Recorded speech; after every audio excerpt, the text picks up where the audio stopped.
BMW has become so dominant in this particular segment that all you have to say is a 3 Series competitor and everybody knows what sort of car you're talking about. In fact, if you want to be considered a serious player on the world automotive stage, you have to build a car that competes with the 3 Series. And when this new one came out, the F30, we rounded up all those competitors, 8 in total, had a little comparison test, and surprise, this one was the winner by a lot. However, there was one big glaring asterisk, and that was that this car, the Cadillac ATS, the car that General Motors built specifically to compete with the 3 Series, wasn't on sale yet and wasn't in the comparison. Does the Cadillac have what it takes to compete with the very best from Bavaria? We'll find out on this week's Head to Head.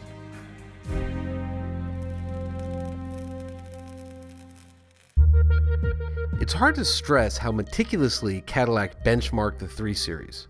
Obviously, the ATS, like the 328i, is a front-engine, rear-wheel drive sports sedan. But the similarities do not stop there. These cars are within an inch of each other in terms of wheelbase, length, width, and height. Less than an inch. And, discounting the plastic-bodied Corvette, the new Caddy may be the very first time in history that a General Motors product isn't 300 pounds heavier than the competition. Physically, these cars are near clones. On paper, the Cadillac, with its 272 horsepower and 260 pound-feet of torque, is more powerful. But, as we all know, BMW these days just makes up numbers for their motors. The lag-free, direct-injected humdinger in the 328i produces more than the advertised 240 horsepower and 255 pound-feet of torque. Want proof? Check out the performance. The BMW hit 60 miles per hour in 5.5 seconds, while the ATS takes 6 flat.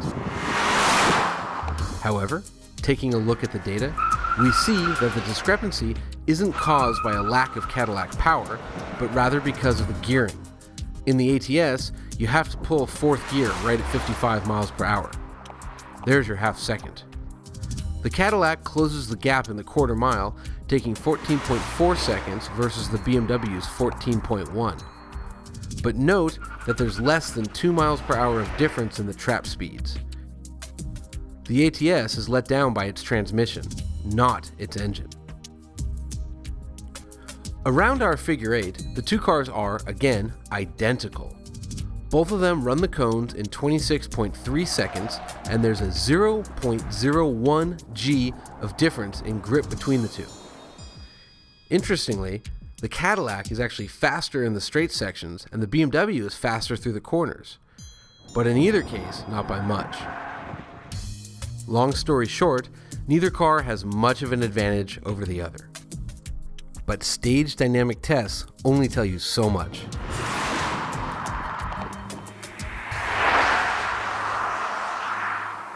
So it's one thing to drive a car around a figure 8 or to drive it on a drag strip, but, and I think you're all going to agree with this, what's really most important is how a car does on your favorite back road.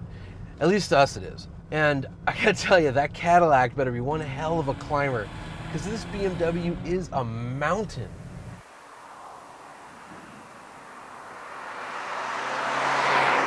This Cadillac has climbed the mountain.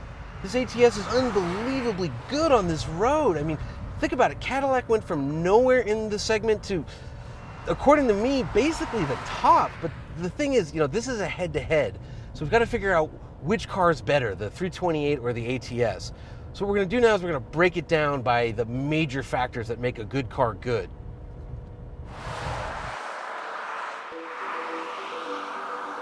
So, BMW 328i. Let's start with the steering. And it's good. I mean, they've done a good job with the steering on this car. It's pretty direct, not quite as good as BMWs of yore, but you know what is, and they switched from hydraulic fluid steering to electric power steering, but they did a really nice job with it. And I love the steering wheel, and it's, you know, it's fun to toss this thing around. As much as I like the 328i steering, the ATS's is better. It's sharper, it's crisper, it feels more direct. There's less of a separation between what my hands are doing and what the wheels are doing. They really did a good job with this car. So the shifter in the 328i follows a long tradition of BMW manuals that just aren't very good. And you would think that BMW, of all companies, would want to do a good job with their manuals, but they just haven't. And it's weird too, considering how great the automatic in this 328 is. It totally matches the car perfectly, whereas the rest of the car is fantastic and meh, take it or leave it, maybe leave it.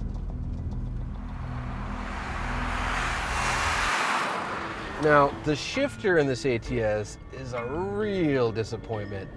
Basically, the two things that are annoying are you can't just shift into gear. You have to push it where you want it and then push it again. It's like you have to break through something every single time you shift.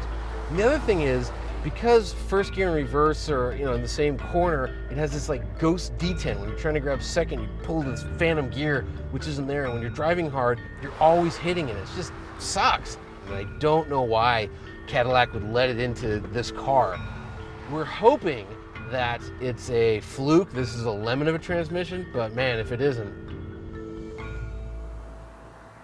So the previous 3 Series, the E90 series, it just wasn't as good as I wanted it to be. And I think as a lot of 3 Series fans wanted it to be.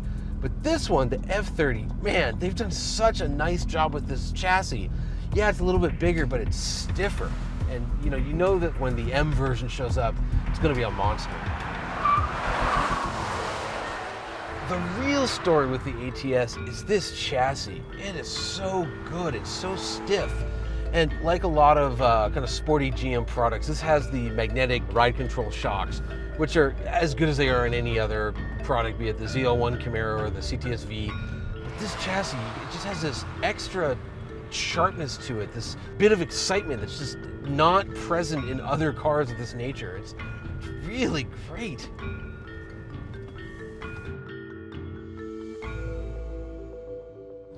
The little 2-liter turbo on this 328 is a pretty incredible engine.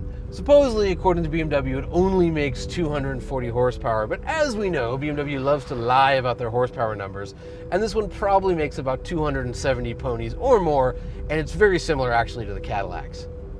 As far as throttle response goes, I'm not in love with this pedal, but all BMWs have this pedal. It's kind of, even in Sport or Sport Plus, you get a little bit of a lag, and then at the bottom of it, there's this little weird detent. When you want wide open throttle, you gotta push past something.